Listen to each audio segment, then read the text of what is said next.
വാച്ചുകൾ മോഷ്ടിച്ച delivery boy പിടിയിലായി. Bengaluru Parappana Agrahara police station പരിധിയിൽ പ്രവർത്തിക്കുന്ന കമ്പനിയിൽ നിന്നാണ് 10 ലക്ഷം രൂപയോളം വില വരുന്ന വാച്ചുകൾ മോഷ്ടിച്ചത്. സംഭവത്തിൽ പ്രതിയെ പോലീസ് പിടികൂടി. ഇലക്ട്രോണിക് സിറ്റി ഫേസ് 2 പ്രവർത്തിക്കുന്ന കമ്പനിയിൽ നിന്നാണ് ജീവനക്കാരൻ വാച്ചുകൾ മോഷ്ടിച്ചത്. ഫോസിൽ, പോലീസ് തുടങ്ങി മുൻനിര ബ്രാൻഡുകളുടെ വാച്ചുകളാണ് ഇയാൾ പല ദിവസങ്ങളിലായി കമ്പനിയിൽ നിന്ന് കവർന്നത്. രാത്രിയിൽ മറ്റു ജീവനക്കാരെല്ലാം പോയ ശേഷം പലപ്പോഴായി ഇയാൾ 100ഓളം വാച്ചുകൾ കട്ടെടുത്തു.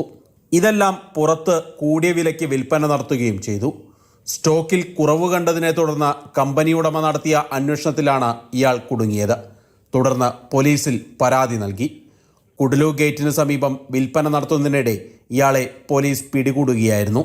ಪೊಲೀಸ್ ಅವರ ಇನ್ವೆಸ್ಟಿಗೇಷನ್ ಪ್ರಕಾರ ಇನ್ನೂ ಸಿಗಬೇಕಾಗಿತ್ತು. ಟೋಟಲ್ ಅಂದಾಜು 10 ಲಕ್ಷ ವ್ಯಾಲ್ಯೂದು ಎಕ್ಸ್ಪೆನ್ಸಿವ್ ವಾಚಸ್ ಸಿಕ್ಕಿದೆ. 70ഓളം വാച്ചുകൾ ഇയാളുടെ താമസ സ്ഥലത്തു നിന്നും പോലീസ് കണ്ടെടുത്തിട്ടുണ്ട്. ഇതിനു മാത്രം 10 ലക്ഷം രൂപയിലധികം വിപണി മൂല്യം വരും. 30ഓളം വാച്ചുകൾ വിൽപ്പന നടത്തിയതായും പോലീസിനോട് പ്രതി സമ്മതിച്ചു. കോടതിയിൽ ഹാജരാക്കിയ പ്രതിയെ റിമാൻഡ് ചെയ്തിരിക്കുകയാണ്. മാതൃഭൂമി ന്യൂസ്, ബംഗളൂരു.